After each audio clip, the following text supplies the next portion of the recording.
In the optic nerve and cerebral peduncle, flared sequence shows multiple high-signal areas, using areas in the corpus callosum and periventricular white matter, so we will find diagnosis, multiple sclerosis. Flared sequence shows multiple high-signal areas in the corpus callosum and periventricular white matter support which will find diagnosis, multiple sclerosis. 82. Normal nasal cavity which structure opens into the inferior meters below the inferior nasal subluminate, nasal lacrimal duct. Normal nasal cavity which structure opens into the inferior meters below the inferior nasal terminate, nasal lacrimal duct. Open into inferior meters below the inferior nasal turbinate. 83. Regional cerebral blood flow imaging is required to localize the epilogical focus of the following radiopharmaceutical which is the most appropriate for this purpose. T99 and labeled ECT. Regional cerebral blood flow imaging is required to localize the epilogical focus. So for this, epileptic for E for epilepsy, E for ECT. So T99 and ECT is used for to localize epileptic focus. 84. Emerging MRI shows asymmetrical swelling of the anterior temporal lobe on T1W images.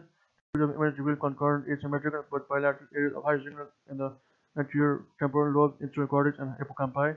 There is no enhancement following imaging of intravenous gadolinium, most likely contained herpes simplex encephalitis. MRI shows asymmetrical swelling of the anterior temporal lobe. Okay, herpes. Both are herpes. MRI shows asymmetrical swelling of the anterior temporal lobe on T1W MRI images. T2W image reveals concurrent asymmetrical but bilateral areas of higher signal in the anterior temporal lobe, insular cortex, and hippocampi. No enhancement following intravenous gadolinium, most likely condition herpes simplex encephalitis. 85. Pain with double vision and proptosis and dilated left pupil. The gaze in the same eye is fixed and inferiorly and laterally, and when the epithelial light reflex is tested, there is constriction of the contralateral pupil only. CT scans of small spontaneous brainstem hemorrhage with the following location of the hemorrhage best explains present symptom, superior midbrain. Because patient has double vision and the gaze in same eye is fixed inferiorly and laterally. Okay, and then there is CT scan shows small spontaneous brain hemorrhage. Most common location hemorrhage that explains the presenting symptoms, superior midbrain, where the eye is located, the optic channel located in superior midbrain, so that's where the lesion is. 86. MRI of the brain shows well-defined mass in the pericortex region. Mass is hyperintensity of T1W, no enhancement with intravenous gadolinium, associated agent of corpus callosum, lipoma. Agent of corpus callosum high on TW, lipoma. 87. Unilateral pain for pulsatile isophthalmos. This can show swelling of extraocular muscle with dilatation of the superior ophthalmic vein and convergent sinus on the ipsilateral side, both of which inhibit ability most likely diagnosed the other choroid cavernous fistula. Choroid cavernous fistula, unilateral painful pulsatile isophthalmos. CT scan shows swelling of extraocular muscle with dilatation of the superior ophthalmic vein, dilatation of the superior ophthalmic vein, and convergent sinus on the ipsilateral side, both of which enhance ability most likely diagnosed the choroid cavernous fistula.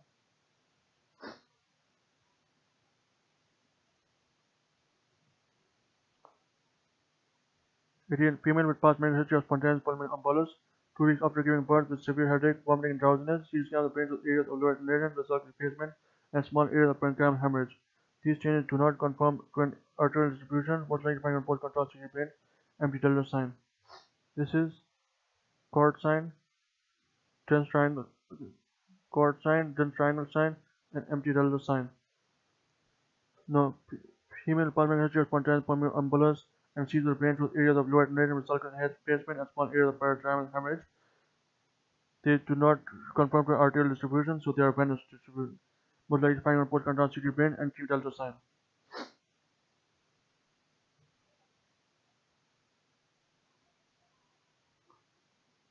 The bit of the following structure lies in the parenchymal space maxillary artery.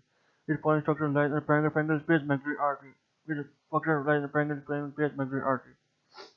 90. Enlarging thyroid gland, or the source of multiple solid nodules with some cystic areas and foci of calcification throughout both lobe and the isthmus, with no obvious dominant nodule.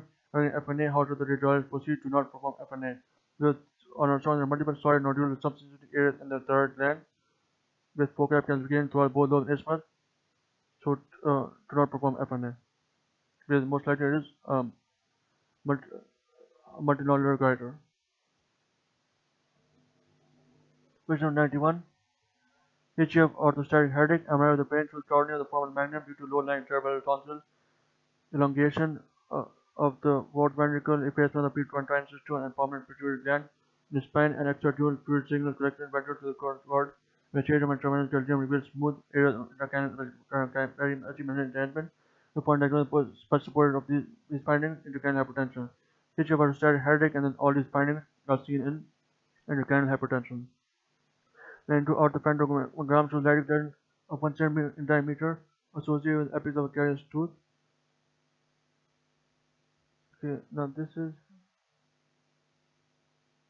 carious tooth. There is lytic lesion of 1 cm in diameter associated with apex of carious tooth. The lesion has thin rim of cortical bone, and there is some resorption of the root, most likely diagnosed radicular cyst. Orthopentagram, there is lytic lesion in the 1 cm in diameter associated with the apex of a carious tooth. There is a thin rim of cortical bone and some reabsorption on the root, most likely diagnosed radicular cyst. And the C3 of the brain shows biconvex extracellular collection in the left temporal parietal region with an attenuation value of 65 HU. On bone mineral, there is an undisputed linear left temporal parietal skull fracture, most likely diagnosed acute extracellular hematoma. 94.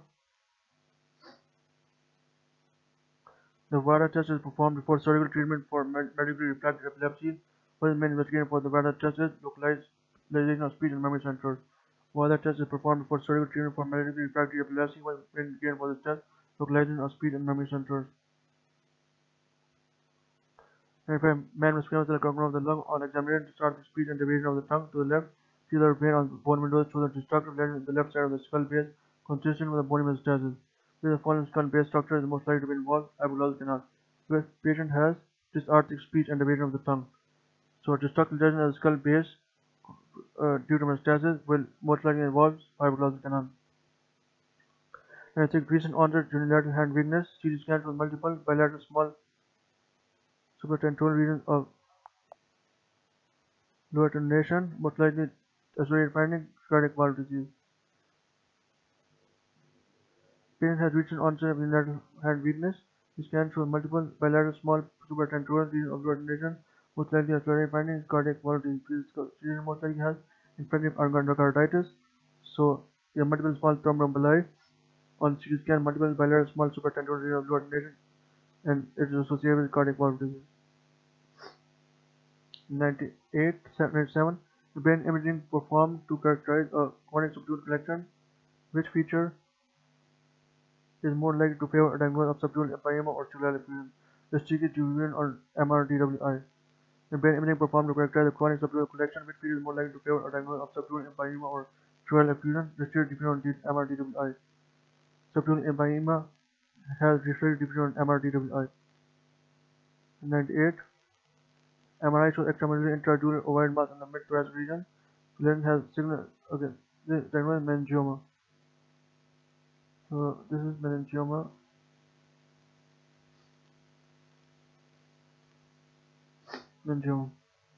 Enhancing post-contrast. Intramedullary intradural ovoid mass in the mid-thoracic region. Lesion is eye-sizing the entrance to the cord. And T1, T2 mm, the enhanced evidence interventional collision. Eye signal, eye sensitive to cord, or T1, T2, and enhanced evidence with interventional collision, most likely diagnosed meningioma. 99.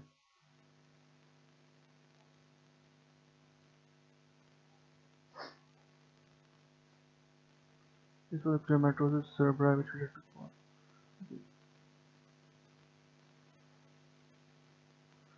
CT of the brain shows well circumscribed lobulated hardly-cystic mass in the frontal horn of the left lateral ventricle, in the frontal horn of left lateral ventricle or right lateral ventricle, left lateral ventricle attached to the septum pellucidum. There is acute blood seeing layering over the left lateral ventricle and mild hydrocephalus, whose later diagnosed central neurosarcoma. See the brain well circumscribed lobulated partly cystic calcified mass in the frontal horn of the left lateral ventricle attached to septum pellucidum. The acute blood seeing layering in the left lateral ventricle and mild hydrocephalus, whose later diagnosed central neurosarcoma. 100. A 2-year-old boy presents involuntary cyclic eye movements, MRI clone of the trunk, and then what is most likely finding on MRI of the brain, normal appearances. So Child with normal involuntary cyclic eye movements and manipulation of the trunk and then was likely find an MRI of the brain normal. खत्म. Stop करो.